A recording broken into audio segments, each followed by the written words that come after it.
여러분 안녕하십니까? 제과제빵 이론을 함께 공부하는 전경희입니다. 오늘은 21번째 시간으로 식품위생학을 쭉 연결해서 공부해 보도록 하겠습니다. 네, 지난 시간에 배웠던 것을 잊어버리지 않았나 해서 문제로 먼저 풀어보도록 하겠는데요. 소독과 멸균에 중요하다고 했는데 소독을 가장 올바르게 설명한 것은 했죠. 미생물의 사멸로부터 무균 상태를 만드는 것으로서 멸균은 가장 좋다고 했고요. 그리고 네, 모든 생물을 아니라 미생물을 사멸시키는 것이었죠. 그래서 바르게 설명된 것은 미생물의 사멸로 무균 상태를 만드는 것, 우유를 살균할 때 많이 사용되는 저온 장시간 살균법으로 맞는 것은 저온 장시간은 63도에서 65도가 되겠습니다. 저온 장시간, 그 다음에 고온 살균법 15초뿐이 안 되고요. 초고온은 120도에서 140도로 1초에서 3초가 되겠습니다. 식중독 발생 시의 조치사항으로 잘못된 것은 환자가 먹던 음식물은 발견 즉시 버리면 안 되고 이걸 놔뒀다가 보내야 되는 것이죠. 그리고 저온 장시간 살균법으로 아까 나왔는데 이중으로 나왔네요. 일반적인 조건은 60도에서 65도로 30분간 가열합니다. 미생물에 의해 주로 단백질이 변화돼서 악취나 유해 물질을 생성해서 먹지 못하는 것이죠. 부패죠. 발효는 식용으로도 할 수 있는 것이고 변폐는 살짝 맛이나 이제 색깔이 변화되는 거고 산패는 지방이 산화되는 것이죠. 자, 여기 다 나와 있죠? 소독력이 강한 양이온 계면활성제로서 종업원의 손을 소독하거나 용기 및 기구의 소독제로 알맞은 것은 역성비누입니다. 역성비누는 무독성이고요. 200배에서 400배로 희석해서 손이나 식품 가구 등에 사용하고 살균력이 가장 강합니다. 그래서 역성비누는 소독제로 가장 많이 사용되고 있습니다. 식품의 미생물에 의한 부패를 방지할 목적으로 부패를 방지하니까 보존료, 식품의 변질 또는 부패를 방지하고 신선도를 유지하기 위해서 사용되죠.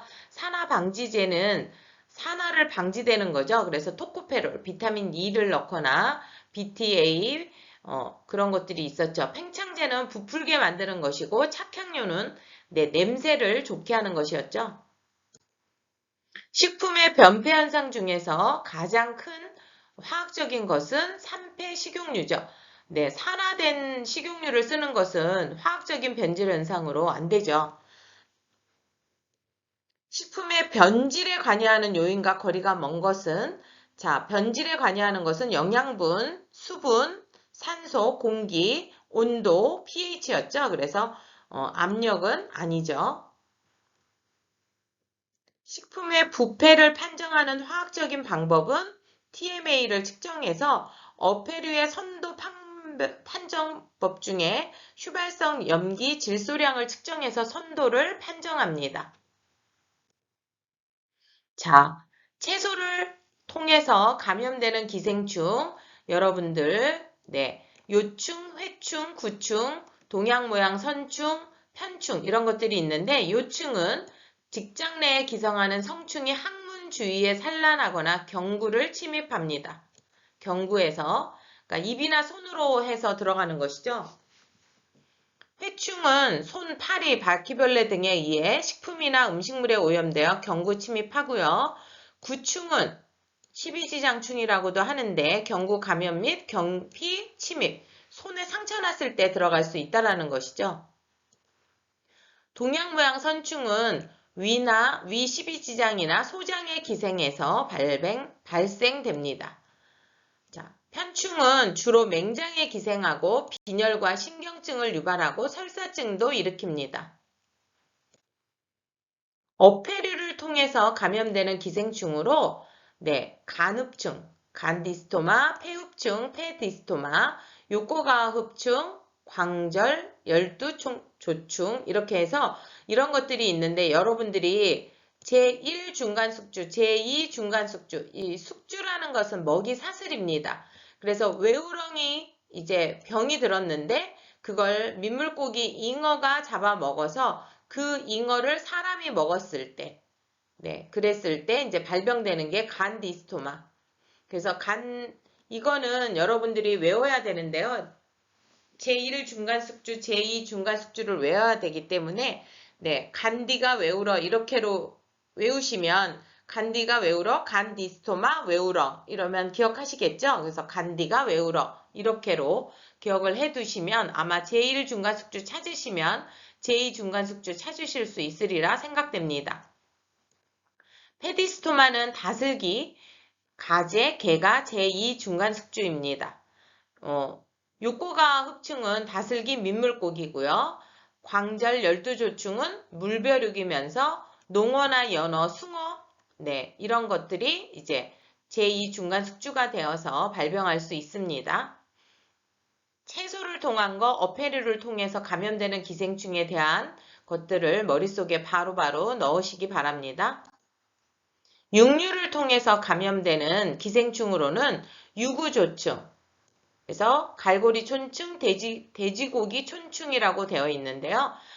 중간숙주 및 특징은 돼지고기를 생식하는 지역에서 감염되고요. 무구조충은 소고기인데요.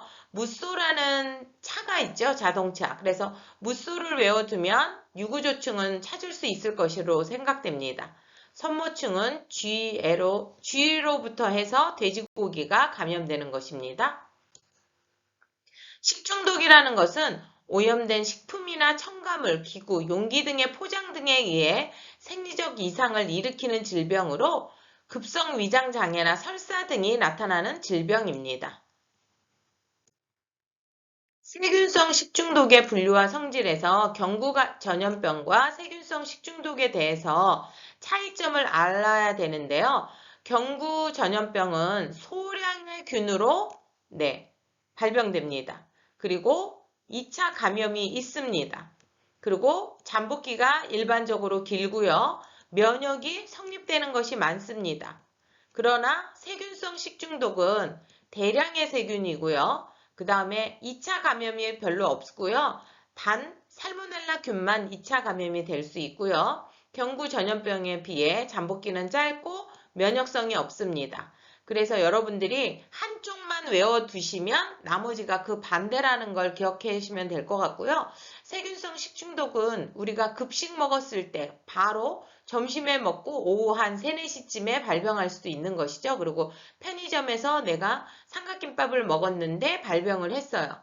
그렇게 식중독이 일으켜져서 그 다음번에도 또 김밥을 먹었는데 또 아니면 삼각김밥을 또 먹었는데 또 발병할 수 있다는 것이죠. 면역성이 없기 때문에. 그래서 대량의 세균, 면역성 2차 감염이 주로 없고 경구 전염병에 비해 잠복기가 짧고 면역성은 없다. 이렇게 해서 한쪽만 세균성 식중독을 외우시던 경구 전염병에 대한 것을 외우던 한쪽만 외우시면 이거는 대량, 소량 이러기 때문에 반대기 때문에 기억하실 수 있을 것입니다. 감염형 식중독은 살모넬라균, 장염 비브리오균, 병원성 식중독, 병원성 대장균 이래서 세 가지를 꼭 외우셔야 되고요. 살모넬라균은 우리가 보통 돼지고기 바짝 익혀 먹죠? 그러는 것처럼 모든 식품에 의해 전염되며 급성 위장염을 일으킵니다. 장염 비브리오균은 여름철에 어패류, 해조류에서 감염이 되고요. 구토나 상복부의 복통, 발열, 설사가 나타나고요. 장염 비브리오균은 주로 우리가 회 먹을 때 칼이나 도마, 손 아니면 이제 잡은 그 도구에 의해서도 감염이 되기 때문에 굉장히 특히 그래서 사람들이 비 오는 날은 많이 안 먹으려고 하는 경향이 있습니다. 병원성 대장균은 환자나 보균자의 분변, 설사, 식욕부진, 구토, 복통, 두통, 치사율이 거의 없고요. 그래서 우리가 병원을 다녀와도 그렇지만 화장실을 갔다 왔을 때 꼭 손을 닦으세요 하는 이유 중에 하나도 병원성 대장균이기 때문입니다. 그래서 여러분들이 감염형 식중독에 대한 3가지 꼭 기억을 해두셔야 되겠습니다. 자주 나오는 이제 감염형 식중독이 아닌 것은 해서 살모넬라균, 장염비브리오균, 병원성 대장균, 포도상규균 이렇게로 나오니까 그러면 포도상규균이 감염형 식중독이 아니죠. 그렇게 해서 찾아내는 것으로서 외워두셔야 되겠습니다. 독소형 식중독은 포도상규균, 보톨리누스균, 웰치균. 그래서 포도상규균은 환웅에 황색 포도상규균이 있어요. 환웅이라는 건 고름이 섞여 있는 그런 것이죠. 그래서 포도송이처럼 되어 있기 때문에 황색으로 되어 있어서 포도상규균 자체는 열에 약하지만 이 균이 체외로 분비하는 엔테로톡신에 의해 발생됩니다. 구토나 복통, 설사 증상이 나타나고 독소를 꼭 외워두셔야 됩니다. 엔테로톡신 이거 꼭 외우셔야 되고요. 보톨리누스균은 병 통조림, 소시지, 훈제품 등의 원제품에서 발화 증식하여 독소를 생산하면서 이 식품을 섭취하게 되면 이제 신경 증상에 신경독을 일으키고요. 독소는 뉴로톡신입니다. 그래서 여러분들이 꼭 외우셔야 되고요.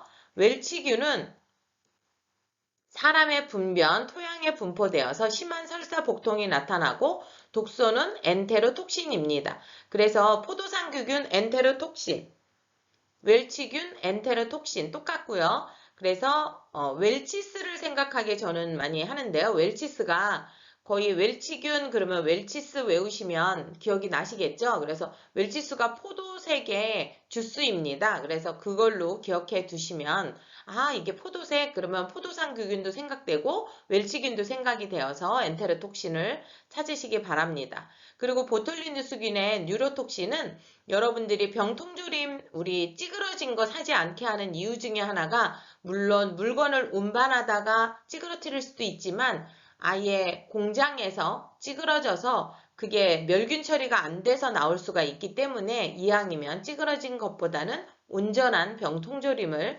이제